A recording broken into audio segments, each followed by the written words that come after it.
LCI do Banco Inter a 92% do CDI. Será que vale a pena?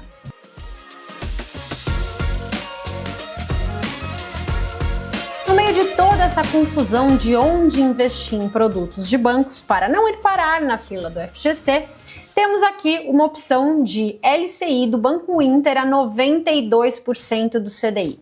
E aí, Marília, o que você acha? Primeiro, uma LCI a 92% do CDI significa mais ou menos um CDB a 108% do CDI, que é uma taxa boa para um banco bom. Se fosse um banco muito arriscado, tipo daqueles que você vai parar na fila do FGC, uma taxa boa seria 140% do CDI, né? Então não é o caso. A gente está falando de uma taxa de 108% do CDI, né, uma taxa bruta equivalente para um título de 2 anos. Mas é uma taxa muito boa quando você pensa que é um banco seguro, né, se for esse o caso. Então o que a gente tem que analisar aqui é se o Banco Inter é seguro ou não é seguro. Afinal, uma taxa de 108 é uma taxa muito boa para um banco que é seguro. Se você olhar, por exemplo, um CDB do Itaú de 2 anos, você vai achar, grosso modo, uma taxa aí de 100% do CDI, né? Então, claro que um banco top 5 vai ter uma taxa muito menor que essa, mas um segundo ou terceiro tier ali, essa taxa de 108 é muito bom, então o que a gente tem que entender aqui é se um banco seguro ou não. E para isso eu vou entrar aqui no Renda Fixa Pro, na aba Bancos, e vou analisar, vou procurar aqui o Banco Inter, né? E vou ver o que eu acho do Banco Inter. Ora, aqui no Renda Fixa Pro, o Banco Inter está como ok para investir. Por quê? Primeiro porque ele é um banco que vem crescendo bastante, né? Então, o número de clientes do Inter cresceu bastante ao longo de 21, 22, 23, 24 e 25. Ele está atualmente com mais de 38 milhões de clientes, então é muita coisa, né? Ele é um banco que era muito pequenininho, mas acabou virando grande. Ele vem aumentando também a sua carteira de crédito, então ele é um banco que foca em emprestar também, né? Porque tem uns bancos que são só serviços e tal. Ele é serviço também, ele é um banco que pretende ser um one-stop shop, né? Com várias coisas para você fazer lá dentro do aplicativo, mas ele vive também da carteira de crédito que vem crescendo bastante ao longo do tempo. E quando você olha a carteira de crédito deles, vem principalmente de cartão de crédito, com 28% da carteira de crédito, setor imobiliário, né, empréstimos imobiliários, e por isso que ele emite bastante LCI, então 25% da carteira é de empréstimos imobiliários, e 20% de empréstimo pessoal, 10% em empresas e um pouquinho de rural, tá? Então é uma carteira aí um tanto diversificada, né, tem um quarto e um pouquinho de outros. E aqui na parte da inadimplência, a gente vê que é uma inadimplência bem controlada, né, em torno de 4%.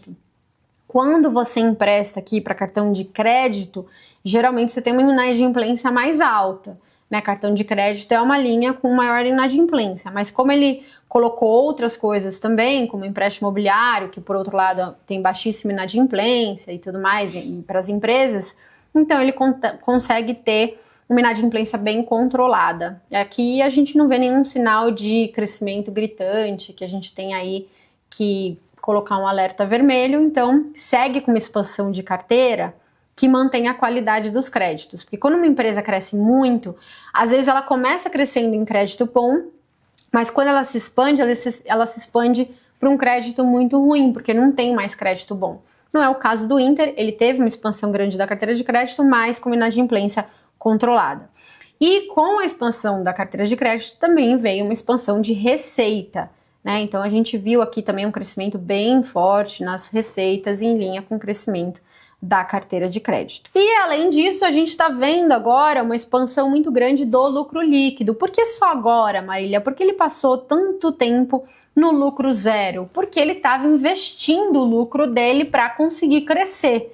E aí agora ele decidiu, não, já tô, né, num tamanho super relevante e agora eu quero desfrutar da receita que esse meu crescimento vai gerar. Então eles começaram a mostrar um crescimento muito forte também dos lucros e rentabilizar essa operação que agora ficou muito maior. Então, o que a gente via era um ROI muito perto de zero até 2022, mas que em 2023 já foi para 4,6 e 2024 já foi para 10,7. E quando você compara o primeiro trimestre de 24 com o de 25 já cresceu aí para 14,5%. Então, um ROI aí super compatível com bancos muito grandes. Então, ele cresceu a carteira de crédito, controlou a inadimplência, então cresceu em cima de uma base legal e agora está conseguindo rentabilizar esse balanço, tá? Então, por isso que a gente acha que ele é um banco seguro, né? E que dá para investir. Outra coisa também que a gente olha é o índice de Basileia. Ele tinha muita folga de Basileia aqui nos anos passados, que claro, né, quando você quer crescer muito, você precisa de capital para crescer, então ele tinha muito capital. E aí, conforme foi crescendo, ele foi comendo essa Basileia, ele foi comendo um pouco esse capital. Na verdade, não comendo o capital, mas o quanto ele empresta versus o capital que ele tinha, acabou, né, crescendo muito, então a Basileia cai. Mas ainda está aí nos seus níveis de 15%, que é um nível bem alto, tá? Inclusive, vários bancos médios e até grandes têm Basileia bem menor do que essa, então é um banco que, do ponto de vista de alavancagem, é saudável. Caixa equivalentes em caixa, ele tem aproximadamente 1,5 bi de caixa. Então, se você imaginar que ele tem uma carteira de crédito de 35 bi, ele tem 1,5 bi de caixa, é bastante coisa, né? Aguenta aí algum desaforo. Esse caixa já foi maior, já foi 3 bi, 4 bi, que, claro, traria muito mais segurança, mas deu essa quedinha aí no primeiro tri de 2015, mas ainda num patamar bem razoável. Então, por todos esses dados, a gente gosta sim de investir no Banco Inter. Inclusive, a gente gosta da ação, né, do Banco Inter. O Ragazzi fala bastante do Banco Inter, que tem crescimento ainda, o valuation tá barato e tal, mas a gente também gosta do banco do ponto de vista de crédito e acha essa taxa de 92% isenta de R uma excelente taxa. Lembrando, pessoal, que isso não é publi, tá? Eu sou uma analista CNPI certificada, não posso receber por dar esse tipo de recomendação, mas do mesmo jeito que eu fiz a recomendação do Daicoval, do Sofisa, faço vídeos aqui também de vários outros bancos para vocês, estou fazendo a minha análise do Banco Inter para falar o que eu realmente faço e não estou recebendo absolutamente nada para fazer esse vídeo para vocês. É só um conteúdo que eu acho que vocês vão engajar. Tá certo? E é isso, pessoal. Vocês têm investimentos no Banco Inter? Vocês gostam do Banco Inter? Me escrevam aqui nos comentários. E se vocês quiserem que eu faça vídeo sobre algum outro banco também, pode escrever aqui embaixo que vocês sabem que eu faço, tá? E é isso, pessoal. Muito obrigada a todos e até a semana que vem.